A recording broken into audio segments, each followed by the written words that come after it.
Welcome to a fresh perspective on an age-old dilemma many face, being too nice. And today we're not just discussing what it means to be a nice girl, but we're diving deep into why this trait, while seemingly positive, often leads to personal setbacks. And it's time to shift our focus from pleasing others to empowering ourselves, setting boundaries, and most importantly, ensuring our actions align with our needs and aspirations. If you've ever felt sidelined in your own life story by your efforts to always be a nice person, this video is here to guide you through breaking free from those chains. What exactly do we mean by nice girl syndrome? It's a label often stuck on those who habitually put others before themselves, to the extent of ignoring their own needs and desires. If you find yourself frequently agreeing to things to avoid confrontation, or you're often burdened by the fear of letting others down, you might be trapped in this cycle. These tendencies stem from deeper societal and cultural roots, where from a young age many are taught to maintain harmony and uphold peace, often at the expense of their own voice. But why is it a problem? On the surface, being accommodating might seem beneficial, forging paths of less resistance in social and professional circles, but the constant pressure to conform and appease can lead to a profound disconnect from one's own desires and even a loss of individual identity. You might start feeling like you're living someone else's life because, in a very real sense, you are, prioritizing the happiness and comfort of others over your own continuously. Let's discuss the repercussions of being overly accommodating. It might seem that always being the nice girl keeps the boat from rocking, but in the harsh seas of reality, it could mean you're just sailing in circles. When you're too accessible, too willing to bend, you risk being taken for granted. Over time, this can lead to resentment, burnout, and a plummeting self-esteem as your needs and aspirations get consistently sidelined.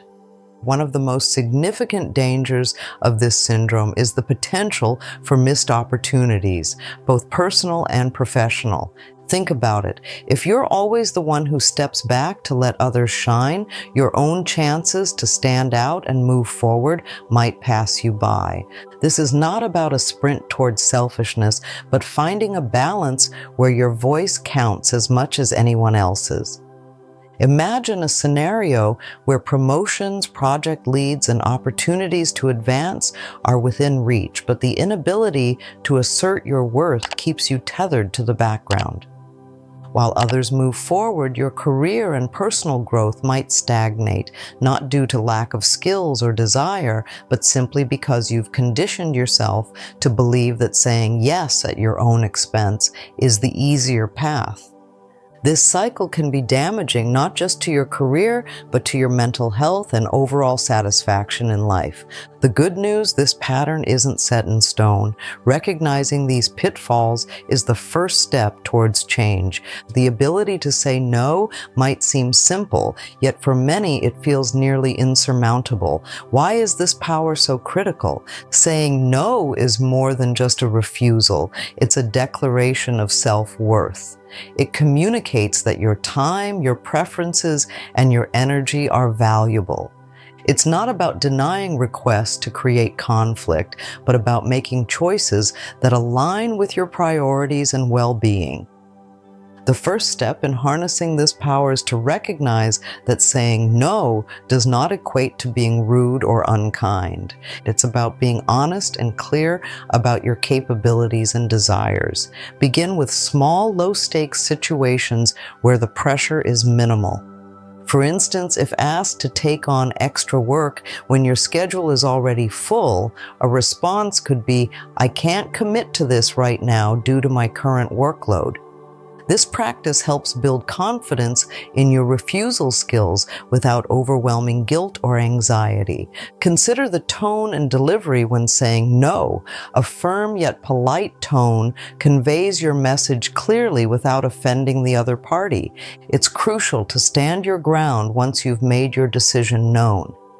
People used to your previous accommodating nature might test your boundaries, so consistency is key to making this new approach effective. Moving beyond the habitual yes brings us to the concept of self-worth. How do you see yourself, and from where are you drawing value?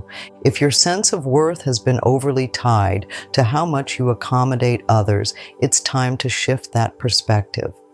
Self-worth should come from an appreciation of your intrinsic qualities, not from external validation.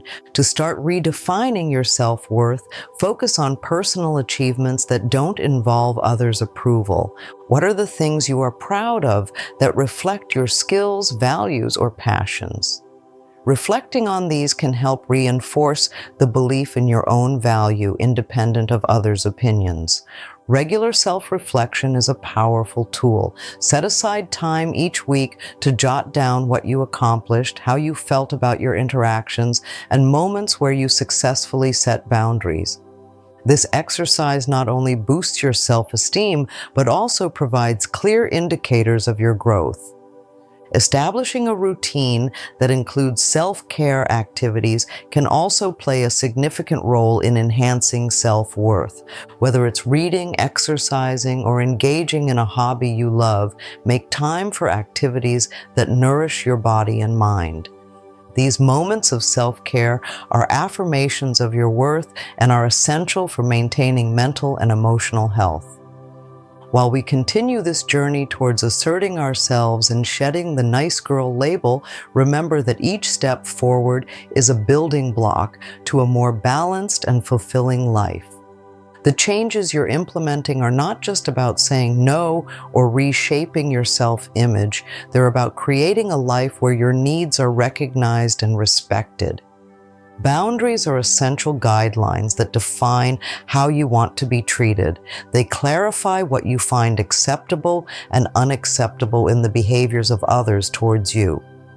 Effective boundary setting is critical to maintaining and enhancing your self-respect. It also communicates to others that your feelings and needs are valid and important. To establish boundaries, start by identifying the areas in your life where you feel discomfort or resentment. These emotions are often indicators that your boundaries are being crossed. For instance, if you are frequently staying late at work because you can't say no to last-minute requests, you might need to set a boundary around your work hours. Clearly communicate these limits to your colleagues or superiors by stating your availability and non-availability in a straightforward and respectful manner. Another part of setting boundaries is to anticipate that they will be tested. Prepare yourself mentally for these challenges and plan your responses. When someone attempts to override your boundaries, reaffirm them calmly and firmly. You might say, "As I mentioned before, I am not available after working hours. Please let's plan according to my working schedule." This reinforces your boundaries and teaches others to respect them. One of the greatest challenges in saying no and setting boundaries is the fear of disappointing others. This fear can be paralyzing, leading you to revert to old patterns of people-pleasing. Overcoming this fear is key to maintaining your newfound assertiveness. Start by acknowledging that it's impossible to please everyone all the time. Your primary responsibility is to your own health and well-being. When faced with a decision, weigh your options based on what is best for you, not just on how it will affect others. It's also helpful to realize that disappointment is a normal part of human relationships and not something you can always control or prevent. It's also crucial to build your emotional resilience. This means developing a comfort with experiencing and handling negative reactions from others. Remember, your worth does not depend on others' approval. Practice self-supportive affirmations that reinforce your right to prioritize your needs, such as, "I am entitled to my feelings and needs." While you practice these techniques, you will gradually become more comfortable with asserting yourself and less worried about others' disappointment. This shift not only enhances your self-respect, but also leads to healthier, more balanced relationships. Self-compassion is an essential quality to develop when you're shifting away from being overly accommodating. It involves treating yourself with the same kindness and understanding that you typically reserve for others. When you make a mistake or fail to live up to your own expectations, instead of being harsh and critical, respond with kindness and patience. To cultivate self-compassion, start by recognizing your self-talk and how it influences your feelings. When you notice you are being self-critical, pause and ask yourself, would I speak to a friend this way? If the answer is no, then why accept this treatment for yourself? Shift your inner dialogue to be more supportive and forgiving. For instance, if you're upset about not fulfilling someone's request, remind yourself, it's okay to say no when I need to. I need to take care of myself too. Practicing mindfulness can also enhance self-compassion. It allows you to observe your feelings and thoughts without judgment. Engage in activities that promote mindfulness like meditation, deep breathing exercises, or even a simple walk in nature. These practices help you connect with the present moment and foster a gentler attitude towards yourself. As you begin to say no more often, set boundaries, and treat yourself with compassion, you will likely see a shift in your relationships. This transformation can be incredibly positive, leading to more genuine interactions and connections. Asserting yourself might initially be met with surprise or resistance, especially from those who are used to your usual agreeableness. As you consistently enforce your boundaries, you teach people how to treat you. This often results in healthier dynamics where your needs and opinions are respected. Start by communicating openly about your new boundaries with friends, family, and colleagues. Explain that you are making changes for your well-being and that this will ultimately benefit your relationships. As you practice this, look for relationships that support and respect your growth. You may find that some relationships deepen while others naturally fall away. This is a normal part of the process as you align more closely with your values and needs.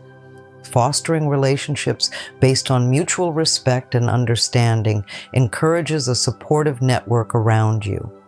Encourage your peers to also express their needs and boundaries, fostering a two-way street of respect and honesty. This not only improves your interactions, but also sets a foundation for enduring, mutually supportive relationships. It's crucial to remember that moving away from being the nice girl is not about becoming less caring or compassionate. It's about redefining what it means to be genuinely kind. Kind to yourself as well as to others. It's about ensuring that your kindness is not self-sacrificial, but self-enhancing. Accept this journey as a continuous process of learning and growth. There will be challenges and setbacks, but each step you take towards asserting yourself reaffirms your commitment to a balanced and fulfilling life. Keep in mind the key principles we've discussed: the power of saying no, the importance of setting boundaries, overcoming the fear of disappointment, cultivating self-compassion, and transforming your relationships. Encourage yourself regularly, celebrate the small victories along the way, and don't be too hard on yourself when things don't go as planned. Growth is not linear, and every experience is a step toward becoming the empowered individual you deserve to be. While you make these changes, you'll find that you can be both kind and assertive, respected and respectful, valued and valuable. And that's the true balance we aim for, not just to stop being the nice girl, but to be a wise, strong, and compassionate individual in all aspects of life.